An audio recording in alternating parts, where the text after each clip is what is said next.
जैसा कि ऊपर दी गई इक्वेशन में जाहिर किया गया है कि बेरंग प्रोडक्ट्स बनाने के लिए नीले कलर को घरेलू ब्लीच या हाउस होल्ड ब्लीच के जरिए ऑक्सीडाइज किया जा सकता है, जिसमें हाइपोक्लोराइट आयन मौजूद होता है। तो हमारे पास ये इक्वेशन मौजूद है जिसमें हमारे पास नीला यानी ब्लू फूड कलर है, जिसका केमिकल फॉर्मूला ये है। और ये ब्लीच या हाइपोक्लोराइड के साथ रिएक्ट कर रहा है और ये बेरंग प्रोडक्ट्स बना रहा है। तो हमें ये रंग में तब्दीली मिल रही है कि ये नीले से बेरंग में तब्दील हो रहा है। फिर आगे कहा गया है कि एक तालिब इल्म ने ब्लीचिंग के अमल के दौरान वक्त के साथ साथ फूड कलरिंग के जज्ब होने के अमल या एब्जॉर्बेंस का मुताला करने के लिए 625 नैनोमीटर की वेवलेंथ पर स्पेक्ट्रोफोटोमीटर का इस्तेमाल किया। इस मुताले में ब्लीच बहुत ज़्यादा मिकदार में मौजूद है। मैं इसे नुमाया कर दूंगी चूंकि ये बहुत अहम है। ये ज़्यादा मिकदार में मौजूद है ताकि हाइपोक्लोराइड की कॉन्सेंट्रेशन लाजमी तौर पर पूरे रिएक्शन में कांस्टेंट रहे। तालिब इल्म ने नीचे दिए गए ग्राफ बनाने के लिए इस मुताले या स्टडी से डाटा इस्तेमाल किया है। तो अब पहले हिस्से में पूछा गया है कि ऊपर दिए गए ग्राफ की बुनियाद पर ब्लू फूड कलरिंग या नीले खाने के रंग के हवाले से रिएक्शन की तरतीब या ऑर्डर बताएं। तो हमारे पास यहाँ बहुत सी मालूमात मौजूद है। हमारे पास ये 3 ग्राफ हैं। अगर हम अब्जॉर्बेंस को ए लिखते हैं तो हम ए की कॉन्सेंट्रेशन ओवर टाइम को देख रहे हैं। यहाँ हम ए के लॉग यानी कि एल एन ओवर टाइम को देख रहे हैं और हम साथ में 1/, ए की कॉन्सेंट्रेशन को भी देख रहे हैं। तो अब हम जानना चाहेंगे कि हमारे नीले रंग के हवाले से रिएक्शन का ऑर्डर क्या है। जब मैंने इस सवाल को पहले देखा था तो मुझे ये काफी मुश्किल लगा था, क्योंकि यहाँ हमें बहुत सी मालूमात दी गई हैं। तो हम इस सब से कैसे निपटें? हमारे पास इस सवाल से मुतल्लिक थोड़ी मजीद मालूमात भी है। हमारे पास इक्वेशंस भी मौजूद हैं। तो ये इक्वेशंस का वो हिस्सा है जो इस सवाल के हवाले से है। तो ये वो तमाम इक्वेशंस है जिनका ताल्लुक काइनेटिक्स से है, जो कि रिएक्शन रेट्स को जाहिर कर रही हैं। लिहाजा हम यहाँ इसी के बारे में सोच रहे हैं।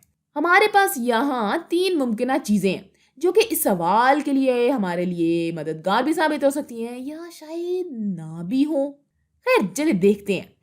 तो हमारे पास ये पहली इक्वेशन है जो कि first order integrated rate law जाहिर कर रही है।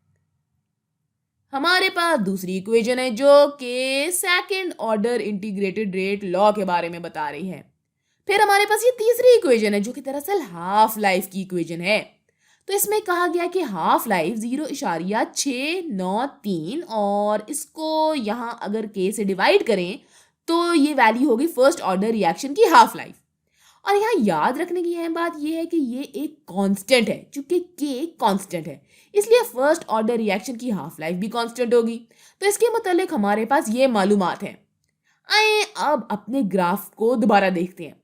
हम पहले ग्राफ से शुरू करते हैं। यहाँ ये जाहिर हो रहा है कि अगर हम वक्त के साथ एक ही कॉन्सेंट्रेशन को देखें तो इससे हम बहुत सारी मालूमात हासिल कर सकते हैं। लिहाजा अगर हम अपने इस पहले ग्राफ को देखें और फिर इसे देखें कि ये नीली लाइन यहाँ वक्त के साथ नीचे जा रही है तो हम फौरन देख सकते हैं कि ये लीनियर नहीं है। लिहाजा ये हकीकत कि ये लीनियर नहीं है हमें ये बता रही है कि ये जीरो ऑर्डर रिएक्शन नहीं है। अगर ये जीरो ऑर्डर रिएक्शन होता तो हमें यहाँ एक सीधी लाइन मिलती जिसे मैं गुलाबी रंग से बनाऊंगी और एक डॉटेड लाइन से भी, चूंकि ये दरअसल वो नहीं है जो हम देख रहे हैं। ये जीरो ऑर्डर रिएक्शन नहीं है। इस एक ग्राफ को देखकर हम मजीद कुछ मालूमात भी हासिल कर सकते हैं। हम जानते हैं कि ये जीरो ऑर्डर नहीं है। क्या हम इस पहले ग्राफ को देखकर ये बता सकते हैं कि आया ये फर्स्ट ऑर्डर रिएक्शन है या नहीं? इसका जवाब है हाँ, हम बिल्कुल ऐसा कर सकते हैं। अगर आपको याद हो तो इक्वेशन शीट को देखकर हमने कहा था कि फर्स्ट ऑर्डर रिएक्शन के लिए हम जानते हैं कि इसकी हाफ लाइफ कांस्टेंट होती है और मेरे ख्याल से शायद ये फर्स्ट ऑर्डर रिएक्शन के बारे में सबसे अहम चीज़ों में से एक है। तो इसका मतलब ये हुआ कि कॉन्सेंट्रेशन को गिरने में या कम होने में जो वक्त लगता है ये इस मिकदार के आधे होने तक जो वक्त लगता है वो एक ही होगा, चाहे आपकी इब्तदाई कॉन्सेंट्रेशन कुछ भी हो। और इससे भी कोई फर्क नहीं पड़ता कि आप रिएक्शन के किस पॉइंट पर मौजूद हैं। تو یہ وہ چیز ہے جس کی تحقیق ہم صرف اس پہلے گراف کو دیکھ کر ہی کر سکتے ہیں۔ ہم دیکھ سکتے ہیں کہ آدھی کانسنٹریشن تک پہنچنے میں کتنا وقت لگتا ہے، اور ہم یہ بھی دیکھ سکتے ہیں کہ کیا یہ کانسنٹریشن وقت کے ساتھ بدل رہی ہے یا نہیں۔ تو مثال کے طور پر اگر ہم یہاں 0.8 سے شروع کریں تو 0.8 کا آدھا ہو جائے گا 0.4۔ تو ہم دیکھ سکتے ہیں کہ 0.8 سے 0.4 تک پہنچنے میں کتنا وقت لگتا ہے، جو کہ یہاں موجود ہے۔ اور اگر ہم نیچے جائیں تو ہم دیکھ سکتے ہیں کہ 0.8 ایبزاربنس یونٹس کی کانسنٹریشن کے لیے 20 سیکنڈ لگتے ہیں۔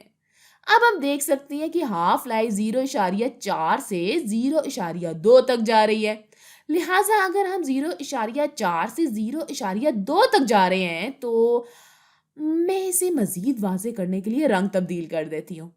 تو 0.4 سے 0.2 کانسنٹریشن تک جانے کے لیے مزید 20 سیکنڈ ہی لگ رہے ہیں، اور اس طرح ہم یہ بار بار کر سکتے ہیں۔ ہم اسی طرح پہ 0.2 سے 0.1 تک بھی جا سکتے ہیں۔ ہم یہاں صرف ایک پیٹرن کا تسلسل دیکھیں گے، جو کہ ہم دیکھ سکتے ہیں کہ کانسنٹریشن کو آدھا ہونے میں ہمیشہ 20 سیکنڈ لگتے ہیں، اور اس لیے گراف ایک کی بنیاد پر یہ حقیقت کہ ہاف لائف کانسٹنٹ ہے فوراً ہمیں یہ بتاتی ہے کہ ہمارا ریئیکشن فرسٹ آرڈر ریئیکشن ہے، چونکہ ہماری ہاف لائف کانسٹنٹ ہے۔ ہمیں کسی دوسرے گراف کو دیکھنے کی ضرورت ہی نہیں ہے۔ ایک اور بھی طریقہ ہے جس سے آپ یہ سوال حل کر سکتے ہیں، اور شاید یہ آپ کو یاد بھی ہو۔ تو ہم کہہ سکتے ہیں کہ فرسٹ آرڈر ریئیکشن کی ہاف لائف کانسٹنٹ ہے۔ دوسری وجہ جس کی وجہ سے ہم جانتے ہیں کہ فرسٹ آرڈر ریئیکشن ہے وہ یہ ہے کہ جب کوئی ریئیکشن فرسٹ آرڈر ہوتا ہے تو آپ جانتے ہیں کہ وقت کے مقابلے میں جب بھی ریئیکشن کا گراف بنتا ہے تو اس کا گراف لینئر بنتا ہے، اور ہم گراف نمبر 2 میں دیکھ سکتے ہیں کہ ادھر بھی ایسا ہی ہے۔ لہٰذا ہمارے پاس گراف 1 اور گراف 2 سے یہ دو ثبوت مل رہے ہیں جو ہمیں بتاتے ہیں کہ یہ ریئیکشن دراصل بلو فوڈ کلرنگ کے حوالے سے فرسٹ آرڈر ریئیکشن ہے۔